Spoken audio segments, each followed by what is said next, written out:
They laughed when I said I would own an island one day. But what they didn't know was that the island I meant was the same one where they once left me crying in the rain, barefoot, humiliated, and unwanted. A place I promised myself I would return to only when I was powerful enough that no one could ever push me down again. My name is Aiden, and if you told the boy I once waste boy who was mocked for his broken shoes and empty lunchbox that he would one day own the land where he learned to hate himself, he would have laughed too. I was 10 when I first stepped foot on Clearwater Island, a private retreat owned by the wealthy families in our town, including the Harrisons, who lived like royalty while my mother worked as their maid. I would sit outside the tall iron gates, watching their kids swim, eat, and play like they were gods living above the rest of us. And every time I asked if I could join, they told me the same thing. People like you don't belong here. Those words didn't just stinkly carve themselves into me, shaping every thought, every breath, every future plan. One summer afternoon, I stood near the dock, my clothes soaked with seawater, my stomach growling in hunger, when Mrs. Harrison walked by and whispered to her son, "Remember, failure is born from people like him." That single sentence crushed something inside me, but it also awakened another part, something fiercer, darker, determined. I swore then that I would never let anyone dictate my worth again. But life didn't magically change. Poverty held on. People laughed harder, doors stayed closed. Even in school, teachers told me to dream smaller, to accept life as it was. Yet every night I lay awake, imagining Clearwater Island not as a prison of memory, but as the kingdom I would one day rule. I didn't know how, I didn't know when, but I know one day the island would be mine. And I promised myself that when that day came, the world that once rejected me would kneel in disbelief. Growing up was like walking uphill with stones tied to my ankles, every year heavier than the last. And yet I kept moving because the dream of Clearwater Island burned inside me like a lighthouse in a raging storm. Something bright enough to guide me when everything else felt dark and impossible. My mother worked double shifts and came home with hands cracked from scrubbing floors that were never hers to walk on with pride. And I remember telling her one night, "Someday you won't have to work for them. Someday they'll work for us." And instead of laughing, she touched my cheek gently and whispered, "Then promise me you'll become a kind king, Aiden. Not one like them." Her faith was the only warm thing I carried with me into adulthood, because the rest of the world treated me like a mistake trying too hard to correct itself. And by 18, I was working construction during the day and studying business online through a cracked secondhand laptop at night. People said I should settle, that someone like me should just be grateful to survive. But I wasn't built for survival, I was built for ascent, for something higher than anyone expected. Every paycheck went into savings, every spare hour into learning how money moved, how investors thought, how success was built not in leaps, but in bruised, bleeding inch by inch progress. There were nights I ate nothing but rice, nights I slept on cold floors and shared rooms with men who snored like thunder. But I kept telling myself, island, island, island, like it was both a prayer and a war cry. At 23, I started my first business mall cargo shipping between coastal Townsend when my first ship sank in a storm. Everyone told me to quit, to accept failure as the truth of my blood. But instead, I rebuilt with borrowed money and a stomach tight with fear, and this time it worked. Soon I had 3 boats, then 5, then deals with suppliers who once wouldn't even look at me, and slowly the world stopped laughing.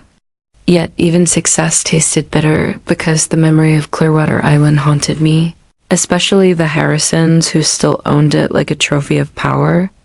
I wasn't ready yet, but one day soon I told myself I would return it as a boy begging for entry, but as the man who would own every grain of sand beneath their feet.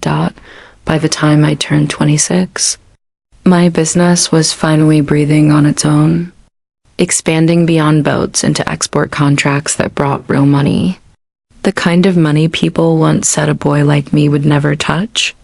And yet, even with success rising like a tide beneath me, the island remained the ghost I could never outrun, whispering that my journey wasn't finished. I remember the night I met Ethan Harrison again, yes. The same boy who once pointed at me across a sparkling shoreline and said, "I smelled too poor to swim in." Now he stood in a crowded investors' gala with a drink in his hand, blinking at me like he recognized a name but not the face behind it. "You're Aiden, right?" he said, trying to sound casual, but I could hear the confusion, the disbelief, maybe even fear. I smiled and held out my hand like a man to a stranger, because that's what we were now. Strangers standing in different worlds, even though we were born in the same town. He told me about his family business struggling, drowning in debt, the island costing them more than it earned, and I felt a flicker inside me, something sharp and electric. Like destiny leaning in to whisper, "It's time." I kept my voice calm when I said, "I've always loved that island," but inside, a younger version of me was screaming. Ethan laughed nervously, maybe thinking it was a joke, but I wasn't joking it then, not ever. I spent the next months gathering capital like armor, meeting silent partners who believed in numbers more than names, and every step closer to Clearwater felt like walking back into my childhood with steel in my spine. But fate doesn't let ambition bloom without testing it, and just as I prepared to make an offer, I found out the Harrisons were in deeper trouble than anyone knew. Lawsuits, unpaid loans, whispers of bankruptcy, and suddenly the island was at risk of being auctioned to someone else completely. Panic hit me like icy water because after all these years, the dream was within reach, and yet still slipping between my fingers like sand.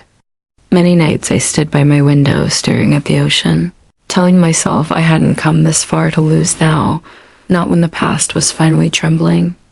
I knew I had to strike fast, harder than ever, and take what was denied to me, because failure at this stage wouldn't just hurt it, would destroy the man I'd become.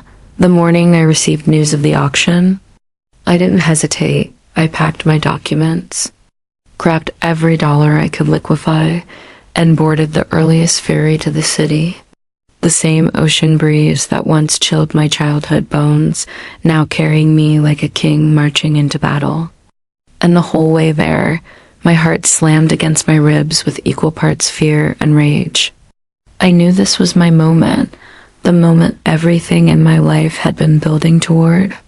But destiny is never clean, and as I entered the marble halls of the auction house, I saw Hymathan standing near the front, pale and desperate, like a drowning man clinging to the last piece of wood. His eyes met mine, wide, almost pleading, and for a second the past flickered between us, the gate he closed in my face. The laughter, the insults, the rain-soaked sand where I learned what humiliation tasted like. A voice inside me whispered, "Walk away, let him lose everything, let karma do what it always promised." But another voice said, one shaped by my mother's gentle hands, told me power wasn't just taking. Sometimes it was choosing who you become when victory finally arrives. The auction began with numbers that stabbed like knives, each bid pulling me deeper into a storm of adrenaline, and Ethan kept raising the paddle until his hand shook, until his father's legacy, his kingdom, was bleeding out on the floor. I could have backed off, watched the Harrisons crumble, but instead I pushed harder, bid higher, until the room fell silent and the hammer dropped with a sharp, final crack that sounded like the closing of a lifetime of wounds. Clearwater Island was mine. I didn't cheer, didn't smile. I stood frozen, a grown man with the heart of a 10-year-old, still dripping with rain.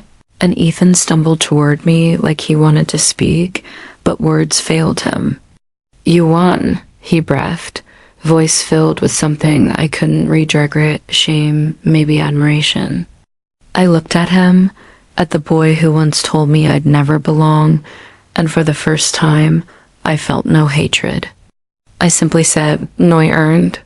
The room blurred around me, applause echoing like distant thunder, and I realized this victory was not the end, it was only the door to what came next. When I stepped onto Clearwater Island again after 16 years, the world felt impossibly still, like the sand itself remembered me. The waves paused mid-breath, as if waiting for the boy I used to be to walk beside the man I had become. And I stood there listening, half expecting to hear childish laughter mocking me from the past. The dock was aged and splintered, nothing like the shining paradise I remembered through hungry eyes. And the Grand Harrison Villa stood silent above the hill, its once bright windows dark and soulless like the hollow shell of a fallen kingdom. I walked slowly toward it, my shoes sinking into the soft white sand that once cut my bare feet, and every step felt like reclaiming a wound, stitching it shut with pride instead of pain. Memories came like waves I couldn't stop. I was pushed away from the pool for being too poor. The afternoon I watched through the fence while birthday cakes were cut without me. The night I knelt outside the gate, holding my mother's lunchbox while the Harrisons' children threw stones and laughed. Those memories used to burn, but now they felt distant, powerless, like broken arrows falling harmlessly at my feet. When I reached the villa door, it creaked open like it remembered too, revealing dust-covered floors and portraits of the family who once ruled this place like emperors. I walked through each room, touching tables where I once wasn't allowed to sit, running my hand across walls where my mother scrubbed it until her fingers bled. And I whispered, "We're home now." Outside, the island breeze carried voices of workers I hired to restore the estate, mapping out blueprints for a resort far grander than anything the Harrisons ever imagined. And I felt a surge of fierce hope rise inside me. This wasn't just property. It was proof the world that rejected me could be conquered, reshaped, rewritten. As the sun lowered itself into the sea like a flaming coin sinking into water, I stood on the balcony and watched golden light spill across my land, and for the first time in my life, I felt free. I didn't buy the island out of vengeance, but to reclaim my own story, to rewrite the script they tried to hand me. And yet, even with everything mine now, a quiet voice wondered what would happen when the past came knocking again. It didn't take long for the past to return. Not as a memory, but as a knock at my newly restored villa door. And when I opened it, there stood Ethan and his sister Lily, the same girl who once giggled behind manicured fingers at the sight of my torn shirt. But now her eyes were swollen like she had cried oceans. The breeze carried the smell of salt and freshly cut wood from the renovation teams, but their presence brought back the scent of old humiliation I thought I had buried beneath ownership and time. Ethan cleared his throat, trying to look composed, but his voice cracked when he said, "Aiden, we need help." For a moment I just stared, feeling every year between then and now stretch like a rope pulled tight. And I could see in their faces what pride had erased from their family name: fear, desperation, loss. I invited them inside, not out of obligation, but curiosity, wanting to hear what Destiny was stitching next. And Lily sat on the leather sofa, like someone afraid to break something that was no longer hers. They told me their father had fallen gravely ill, debts had swallowed their accounts, and they had nowhere left to go, no home, no land, no identity beyond a name losing its shine. A younger version of me would have smiled at their ruin, but the man I had become felt something else, something strange and heavy, like grief for people who never grieve for me. Ethan's voice trembled when he finally asked the question I knew would come. Could we stay here? Just until we get back on our feet. The silence that followed was long and sharp, like a blade held between us, and I thought of my mother's words, "Be a kind king. Power means nothing if it is used only to wound." I could have said no, and no one would judge it, even God. I think, but instead I nodded slowly and replied, "You may stay, but you will work. This island won't carry anyone for free." Their relief was visible, raw, as if they expected cruelty but found mercy instead. And when I saw that, something in my chest loosened. They would live here, yes, but not as rulers, not anymore. They would rebuild the island they once denied me, brick by brick, hand by hand, learning what humility tastes like. In that moment, I didn't just own Clearwater, I owned my entire history. Life on the island shifted after they moved in. Not immediately, like some dramatic movie scene, but slowly, like sand changing shape beneath the tide. And every day I watched Ethan and Lily step into roles they never imagined: scrubbing decks, carrying lumber, serving workers food instead of being served themselves. At first they worked with stiff hands and stiffer pride, but time is a quiet teacher. And soon the siblings who once lived off privilege began to learn the rhythm of labor, sweat, and endurance. And there were days I caught Ethan staring at the ocean like he was searching for the boy he used to be. I never yelled, never humiliated them, because power without cruelty tasted sweeter than revenge ever could. And sometimes Lily would stand beside me during sunset, silent, her eyes glimmering with something like understanding. One evening she finally spoke, her voice barely louder than the waves. "We were awful to you," she said, her hands trembling slightly. I never realized what those words did, until we became the ones without power. I didn't respond with victory or pride, I only said, "Pain teaches faster than privilege," and she nodded, tears catching the light like broken pearls. As weeks turned into months, we rebuilt the island into something magnificent: luxury villas, vibrant gardens, a sparkling infinity pool overlooking the horizon, and the workers laughed, worked, lived like family, while the Harrisons, once royalty, earned their place among them. But the more the island flourished, the more a shadow lingered around Ethan, something I couldn't name until the night I found him sitting alone in the old boathouse, fists clenched, eyes red. "I was raised to believe I was better than people like you," he admitted, voice raw and scraping. "But you built everything you have with your own hands, while I destroyed everything given to me." For the first time, I saw not the boy who mocked me, but the man he became, a man drowning in regret. I told him that forgiveness wasn't a door I could force open, but a lock that time might turn one day. And his shoulders fell with relief, not because I forgave him, but because I didn't hate him anymore. In that moment I realized the truth. The island wasn't my revenge. It was my rebirth. The grand opening of Clearwater Resort arrived like a sunrise after years of night, and as guests stepped off private yachts and camera drones buzzed overhead, capturing every inch of the island's rebirth, I stood at the entrance wearing a suit that felt like armor made of every scar I once carried, watching the world admire what they once told me I could never touch. The air smelled of fresh paint, jasmine, and sea salt, and golden lanterns lined the shore like stars brought down to earth, reflecting across the water in shimmering trails of light. Investors shook my hand, media outlets asked for interviews, and staff moved like clockwork, polished with pride. But what caught my eye most wasn't the guest, it was Ethan and Lily, standing among the employees in simple uniforms, heads held not in shame, but in earned dignity. For a moment, the memory of them laughing at me flickered like a ghost, but it no longer bit into my chest. It felt like an echo fading into distance. As I walked through the celebration, people congratulated me, calling me a self-made success, an inspiration, a man who built an empire from broken bones, and though their words felt flattering, I knew the truth beneath them was more complicated and more human. Wealth didn't heal everything, meant the hunger I remembered. Not the kid I once was, but it gave me a place to turn those wounds into something strong enough to stand on.